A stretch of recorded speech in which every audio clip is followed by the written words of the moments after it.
All right, we are back for part 2 of online and virtual classes due to COVID-19. So this will be the first video that you guys are going to be having to watch to understand some of the initial concepts that we're going to be covering within Circuits 2. So before we even get into those, let's do basically a class introduction, basically as far as what I'm going to be expecting of you, and also some of the material, the topics that we're going to be looking at, and also a basic introduction into some initial concepts that we're going to start applying within this class. Now, the main topics that we are going to be looking at over this next semester are going to be the following. Basically, energy storing elements. We're going to give an initial kind of review of those. We're going to be looking at the Laplace transform itself. We're going to be looking at initial condition guidelines, differential equation derivations, and then actually looking at series and parallel analysis, following up when we actually do a full circuit schematic transformation and also analysis itself. And the last 2/3 of the class that we're going to be looking at are going to be AC, or what we call phasor analysis, and also power analysis. So by this time, you should have taken basically Math 2120, so the differential equations class, and also you should have gone back and actually reviewed some of what we covered in Circuits 1. Now, we ended Circuits 1 with basically RL and RC analysis, so first order analysis. And due to the constraints from last semester, I went ahead and just left it off at first order analysis, because right now we're going to start picking up how to actually deal with second order systems when we actually start combining multiple energy storage elements. As far as the class itself and my expectations of you, most of this is actually going to be independent study.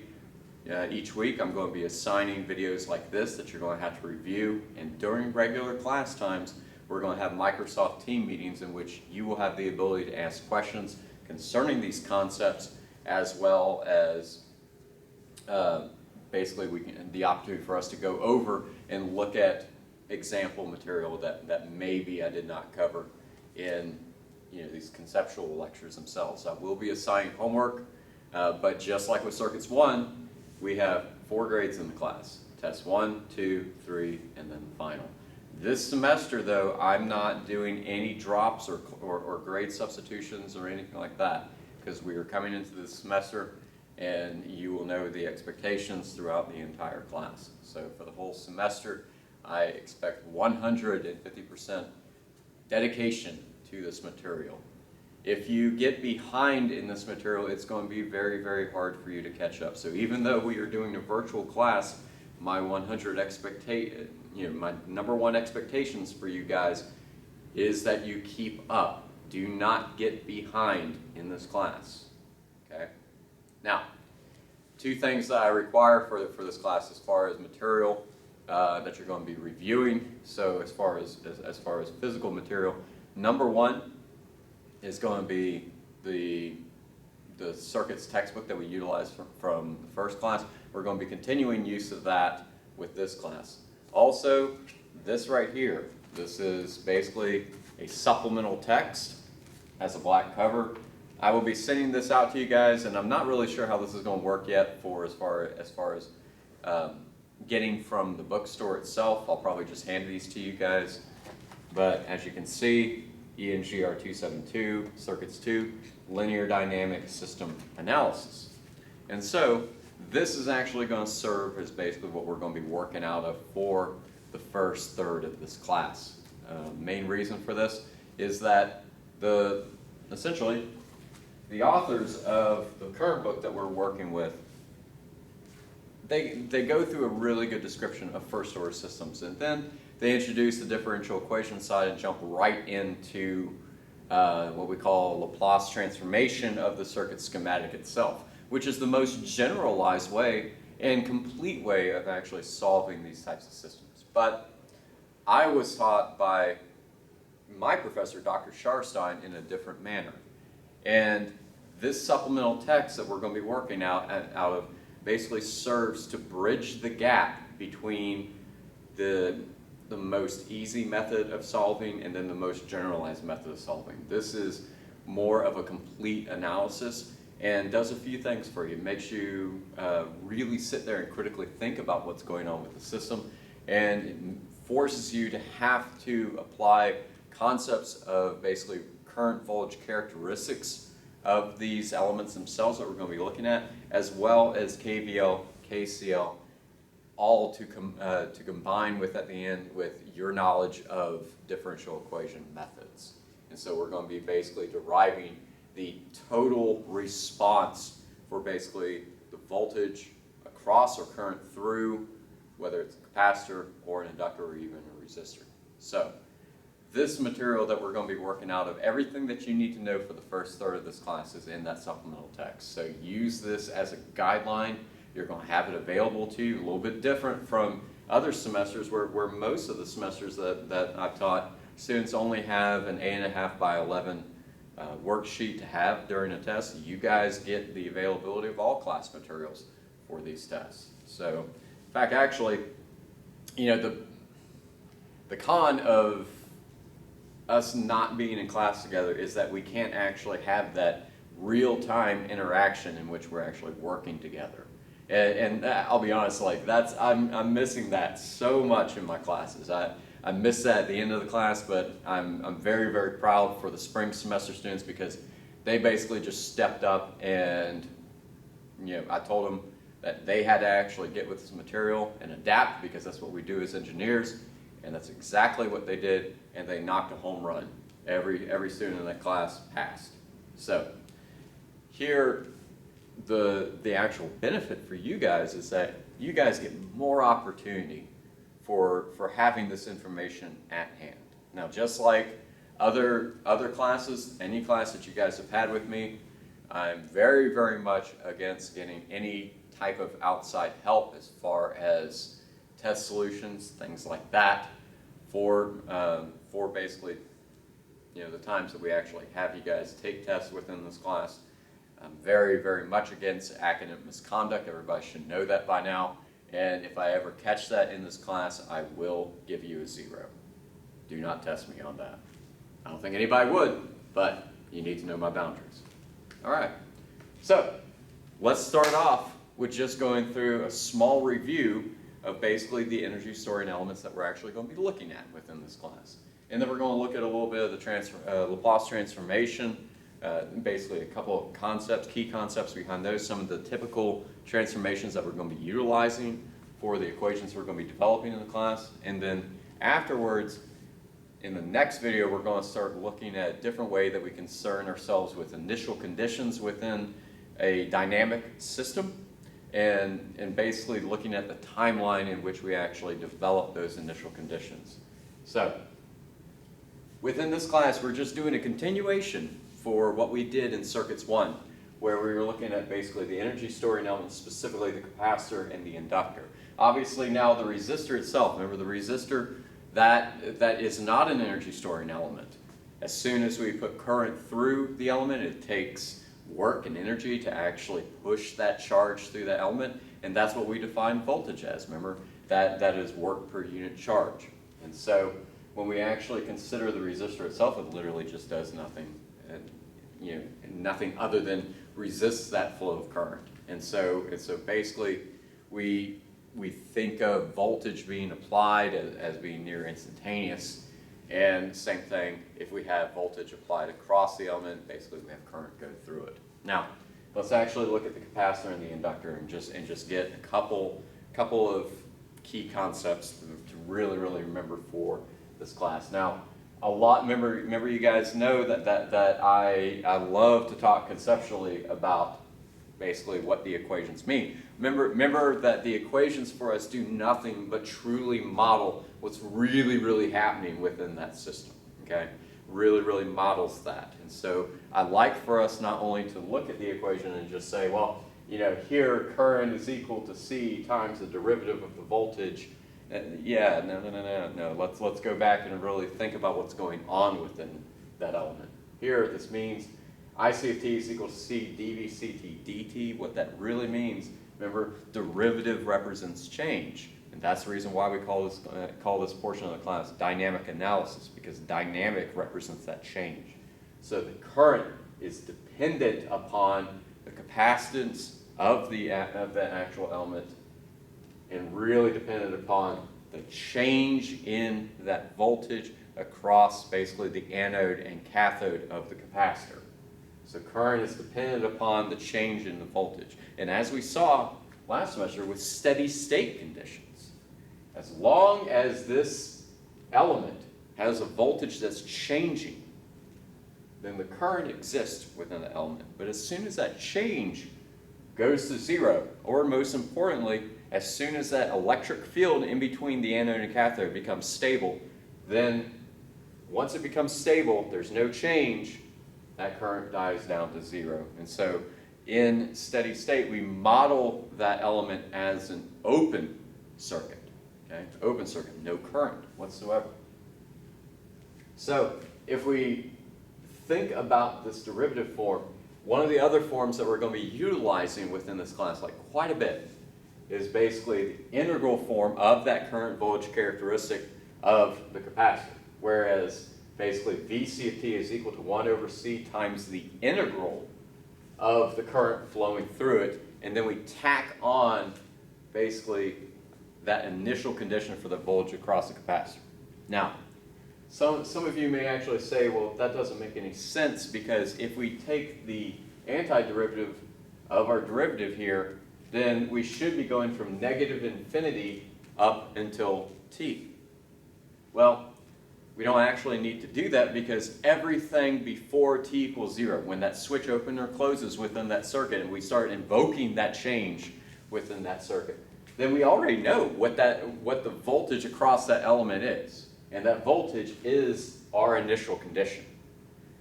So as long as we know what that initial condition is, then we only have to integrate from 0 to t.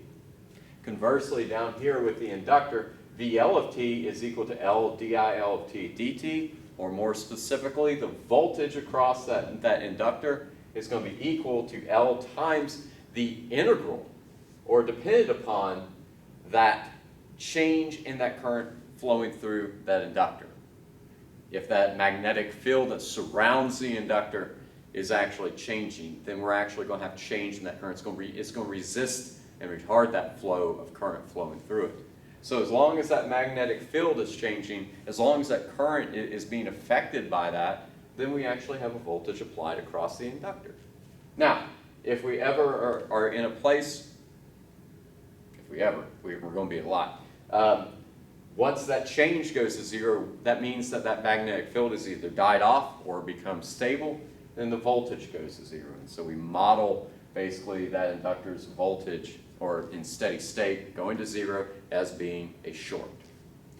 And just like with the capacitor, the integral form of basically that current voltage characteristic for the inductor is IL of t is equal to 1 over L times the integral from 0 to t of VL tau d tau, and then we tack on at the very, very end that initial condition for that current flowing through that inductor when it was acting like a short.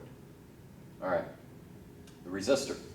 Just like, as I said before, the resistor isn't an energy storing element, so VR of t is equal to R times IR of t. Now there's a reason here that I didn't say, with Ohm's law, V is equal to IR. I actually flipped these around because we're actually going to be utilizing the coefficient of R in front quite a bit. So leaving that as is and just rearrange the equation a little bit. So one thing I do want to make a note of is that just as we did at the very, very end of the semester, I want you guys to actually keep this in mind. We're coming back, everybody's taking time away from this material, is that I write all of these equations in terms of functions of time. Remember, we are analyzing the total solution for basically how current is changing within the element, or how voltage across the capacitor is actually changing. And we're going to be looking at the voltage across the inductor, and we're also going to be looking at the current through the capacitor quite a bit as well.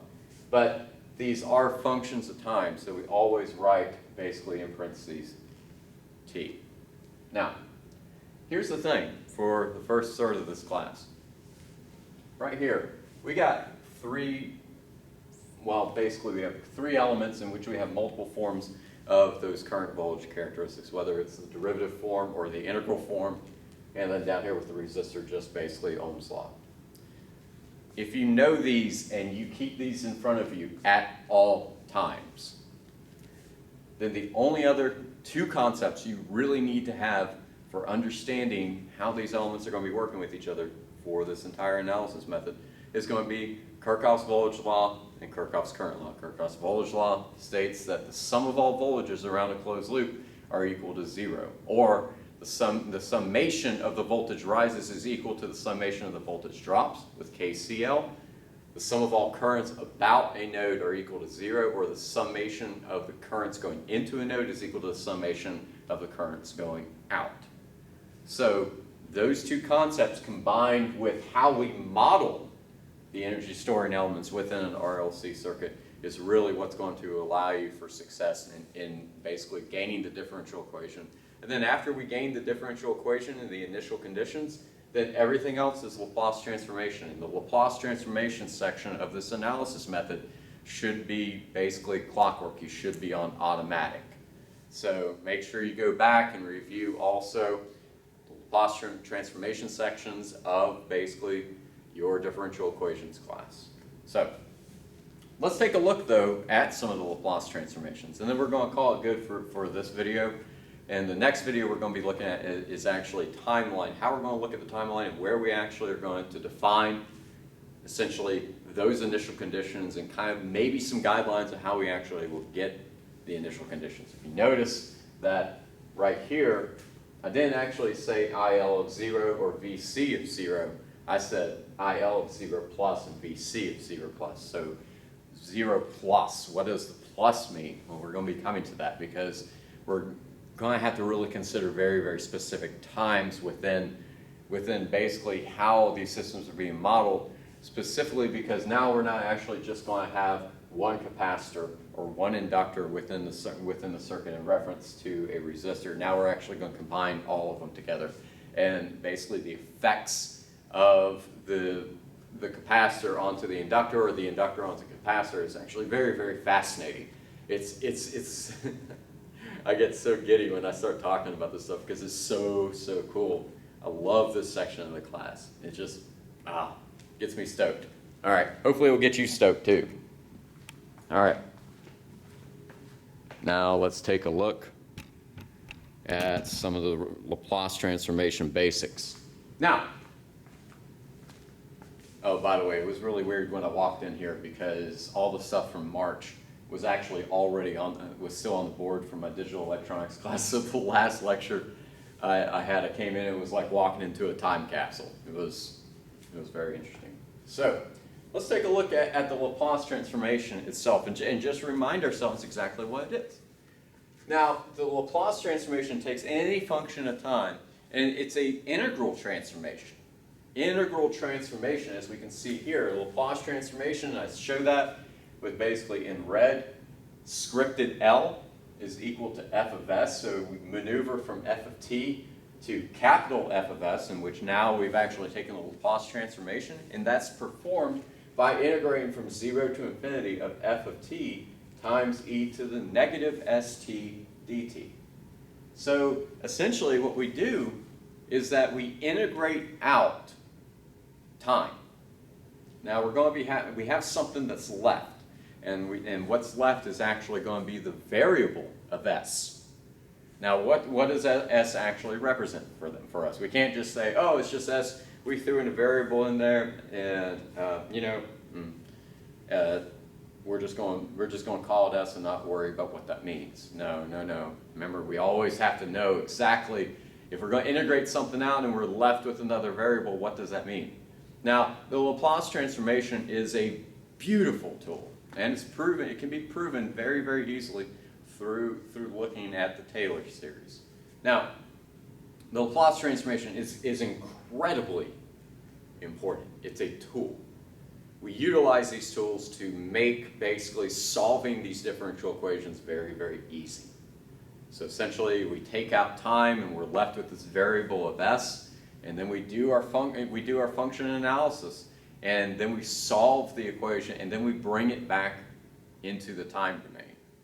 So it's a tool that we utilize, and remember, no matter what tool we utilize within engineering analysis, any type of engineering analysis, whether we're looking at these types of systems within mechanical analysis, or even electrical analysis, or even fluid analysis, which is mechanical analysis, we have to make sure that those processes map back to time every single time we do it.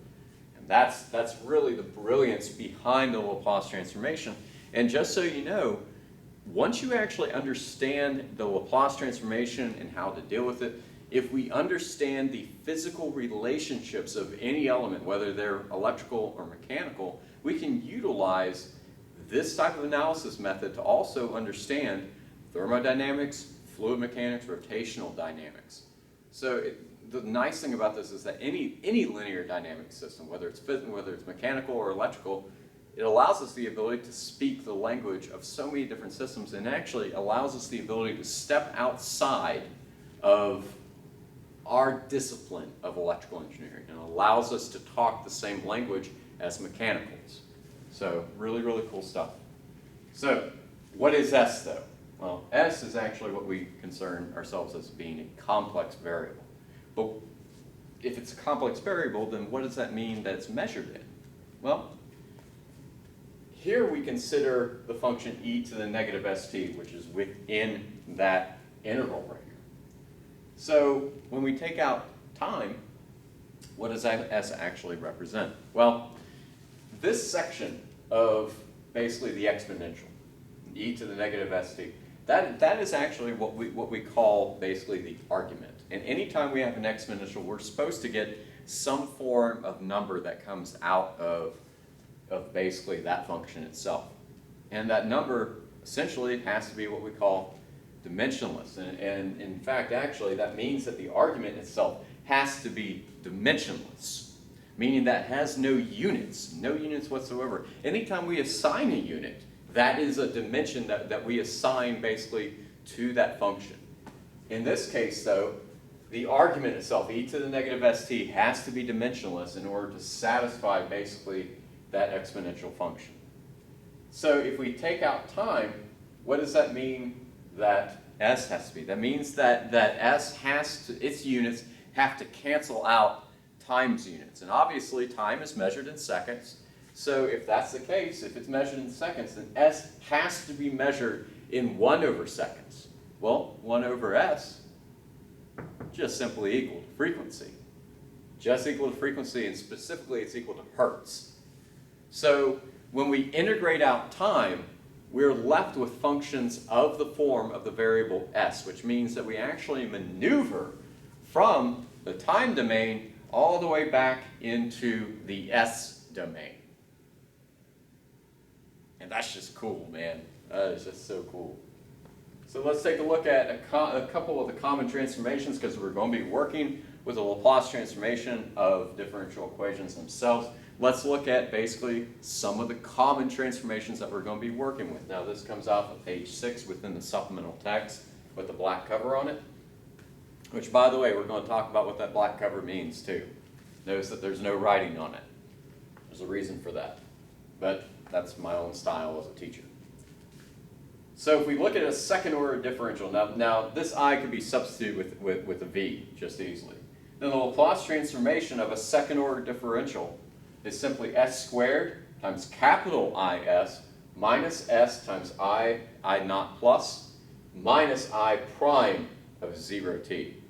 Now prime is also indicative of derivative, and we're going to talk about this later. Really what this means is actually not a derivative function, it just represents change within this condition.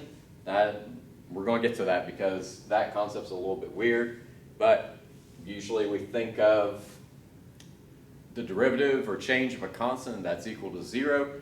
Not necessarily the case. We have to think about it in a different manner. So we're going to get to that. Now, Laplace transformation of a first order derivative here is equal to S times I of S minus I naught plus, or the initial condition. Laplace transform of I of t, just the function itself, is nothing more than IS. Laplace transformation of the integral of I of t, of that integral, is just IS divided by the variable s.